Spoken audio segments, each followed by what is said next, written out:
আগামী দিন পঞ্চায়েত নির্বাচন, বুথে বুথে লাল ঝান্ডায় এ লড়াইটা করবে, কারণ প্রকৃত বিরোধী হিসেবে লাল ঝান্ডায় লড়াইয়ের ময়দানে আছে। পঞ্চায়েত নির্বাচনে বুথে বুথে লড়াই হবে লাল ঝান্ডা নিয়ে। অথচ স্বাধীনতা দিবসে আমরা দেখলাম যে লাল ঝান্ডার পতাকা উপরে আর দেশের জাতীয় পতাকা নিচে। कह दो कि ये झूठ है। কত বছর ধরে রাজনীতি করছেন, এখনো ভারতীয় হতে পারলেন না? ডিপ্রেশন ভারতীয়টা হবেন কবে? এটা কি? এটা আপনার দলের পতাকার থেকে নিচে বেশ করবে। বেশ করবে। আজকে কত বছর স্বাধীনতা বলুন তো, কত বছর? আপনারা জাতীয় পতাকা অবমাননা করছেন। জাতীয় পতাকা নিচে আর আপনার পতাকার ওপরে। এরা আবার বলে কিনা যে প্রকৃত বিরোধী হিসাবে লাল ঝান্ডা লড়াইয়ের ময়দানে আছে। প্রকৃত বিরোধী হিসেবে লাল ঝান্ডায় লড়াইয়ের ময়দানে আছে। अबे जल्दी बोल, कल सुबह पनवेल निकलना है। দলের পতাকা খুলুন। দেশের পতাকা নিচে, ওনাদের পতাকা ওপরে। দলের পতাকা খুলুন। এটা ঠিক হয়নি, আপনারা জানেন না? বয়স তো অনেক হলো, 12টা বেজে গেছে। দীর্ঘ 34 বছর শাসন করে রাজ্যটাকে শেষ করে আজকে কোনো ঠিক হয়নি। এমনিতেই এরা শূন্য, তারপরে যদি এইসব কাণ্ড করে তাহলে শূন্যই থেকে যাবে। আমরা নাকি শূন্য, আরে শূন্য থেকে আমরা এখন এক হয়েছি 100 হতে। বেশি দিন সময় আমাদের লাগবে না। লেলিন পড়েছো, কার্ল মার্কস? আমরা নাকি শূন্য, আরে শূন্য থেকে আমরা এখন এক হয়েছি 100 হতে। বেশি দিন সময় আমাদের লাগবে না। সিপিআইএম শূন্য থেকে এক হয়েছে, আর এই 1 থেকে 100 হতে খুব একটা বেশি সময় লাগবে না, তবে এই 100 বছরের মধ্যে কিন্তু হয়ে যেতে পারে। Are you comedy me? इसी देश के लिए वंदे मातरम आप नहीं बोलेंगे? इसी देश में पैदा हुए हैं। इससे गंदे मातरम से क्या हिंदू हो जाएंगे? गंदे मातरम पहले आप क्यों कह रहे हैं? वंदे कहने नहीं आ रहा आपको? नहीं, हम तो नहीं आते। गंदे कहिएगा, वंदे। देखिए इन लोगों की मानसिकता कैसे होती है, ये दर्शक डिसाइड करेंगे। वंदे मातरम इनसे नहीं कहा जा रहा है, गंदे मातरम। एक बार नहीं 4 बार ये कह रहे हैं। বন্দে মাতরম বললে চাচার হয়তো হার্ট অ্যাটাক হয়ে যাবে, তাই বন্দে মাতরম কথাটা মুখ থেকে বার হচ্ছে না। ये हमें क्या पता चल? फिर से गंदे बोल रहे हैं। गंदे क्यों बोल रहे हैं? हमें क्या मालूम तो क्या होगा? कौन है ये लोग, कहां से आते हैं ये? আমাদের আজাদি ব্রিটিশের ভয়, বিজেপির ভয়, শ্যামাপ্রসাদের ভয়, ওই নেতাজি সুভাষচন্দ্র বসুর আজাদ হিন্দ ফৌজ থেকে এসেছে। আমাদের আজাদি নেতাজির আজাদি। এদের আজাদি নেতাজির কাছ থেকে এসছে, শুনে কিন্তু খুব ভালো লাগলো।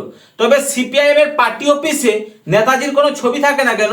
34 বছরের কমিউনিস্ট যাদের বাড়িতে নেতাজি সুভাষচন্দ্র বসু, স্বামী বিবেকানন্দ, ক্ষুদিরাম বসুর ছবি থাকে না, ওদের সব কাকা, জেঠা, বাবা, দাদু, নানা সব বিদেশি। মানুষের পুনর্বাসনের ব্যবস্থা না করে বেআইনি উচ্ছেদের নামে বাড়ি ভাঙা মানছি না, মানব না।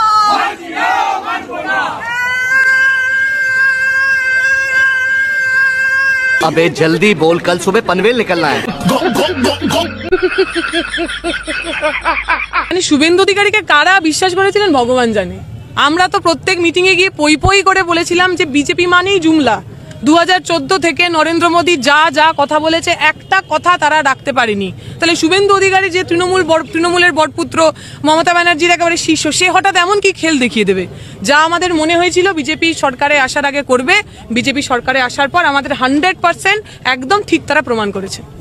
ভাই কি দিনকাল এলো রে মাইরি! একজন রিফিউজ পরিবারের মেয়ের কাছ থেকে আমাদেরকে জ্ঞান নিতে হচ্ছে। আমি নিজে রিফিউজি পরিবারের মেয়ে। আমরা যখন কলকাতার উপকণ্ঠে রিফিউজি ক্যাম্পগুলোতে ছিলাম, যদি কোনো ঝান্ডা আমাদের মাথায় ছাতা হয়েছিল, সেই ঝান্ডাটার রং লাল, সেই ঝান্ডাটা হলো কমিউনিস্ট পার্টির ঝান্ডা। আমি খুব গর্ব করে বলি আমি সেই রিফিউজি পরিবারের মেয়ে। বলেন কি? আর খালি বলে যে আমি রিফিউজি পরিবার। তোমার তুমি রিফিউজি হলে কেন? তুমি রিফিউজি কাদের জন্য হলে?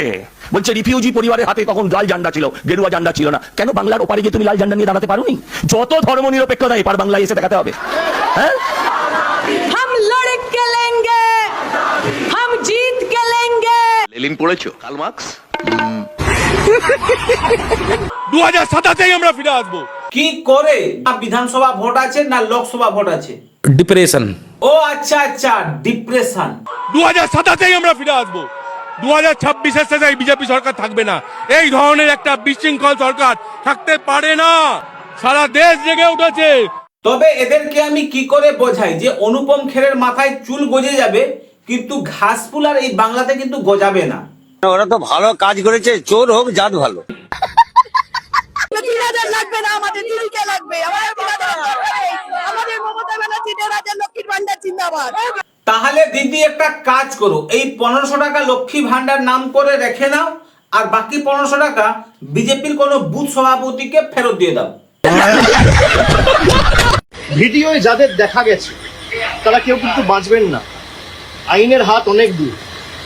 যদি ভাবেন যে বিজেপির নেতারা আমাদের বাঁচাবে, যে ধারায় যে আইনে আজকে পার্টি অফিসগুলো ভাঙা হয়েছে না, একই আইনে কিন্তু যখন আবার সরকার পাল্টাবে, বিজেপির একটা পার্টি অফিস বাংলায় থাকবে। বাংলার বাঘ বলছে নাকি বাংলার বিড়াল বলছে, তবে এই সব ডায়লগগুলো হিন্দি সিনেমাতে শুনতে কিন্তু খুব ভালো লাগে, কিন্তু বাস্তবে এরা অন্য কিছু দেখায়।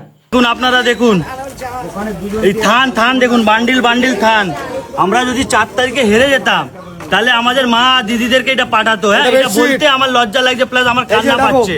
ভাবুন কি হতো আমাদের মা দিদিদের। থানে শুধু বান্ডিল দেখুন কি হতো। হ্যাঁ, আমরা যারা বিজেপি কর্মী ছিলাম, থানের পর থান, ওই থান ভর্তি, ঘরে পুরো এক ঘর থান ভর্তি।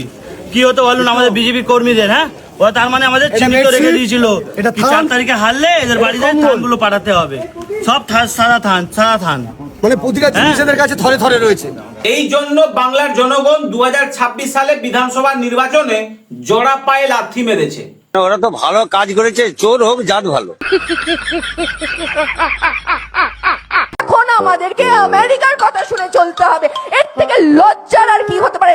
যান আপনি দিল্লিতে বসে নিজের সিংহাসনে বসে নিজের রাজ্য, নিজের দেশটাকে আগে দেখুন, তারপর বাংলার দিকে আপনারা শকুনে চোখ দেবেন। এখন আর না এদেরকে আমেরিকার কথা শুনতে হবে, না এদেরকে আর লজ্জা পেতে হবে। এখন কেবলমাত্র বা মোদিজি এই নামটা জপ করলেই চলবে, আর দরকার পড়লে এরা দাড়ি ধরে ঝুলে পড়বে। তুমি কি দেখতে পাচ্ছ? জুলাই মাসে জুন পাল্টি খেয়ে গেল।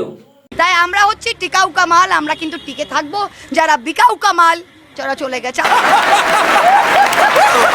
আপনারা অনেকেই কমেন্ট করেন যে এই টি শার্ট গুলো আমি কোথা থেকে কিনেছি।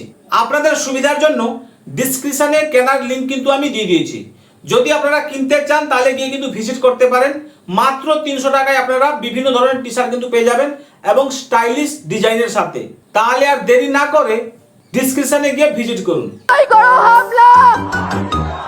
যতই করো হামলা, মমতা ব্যানার্জি, তুমি কি দেখতে পাচ্ছ? যতই করুক হামলা, জিতবে আবার বাংলা। শুভেন্দুর হাতে ধরাবে দিদি খালি গামলা। দেশের জনগণ বলছে বারবার। এও মনে হচ্ছে ডিপ্রেশনে আছে। কে জোক মারা ভাই।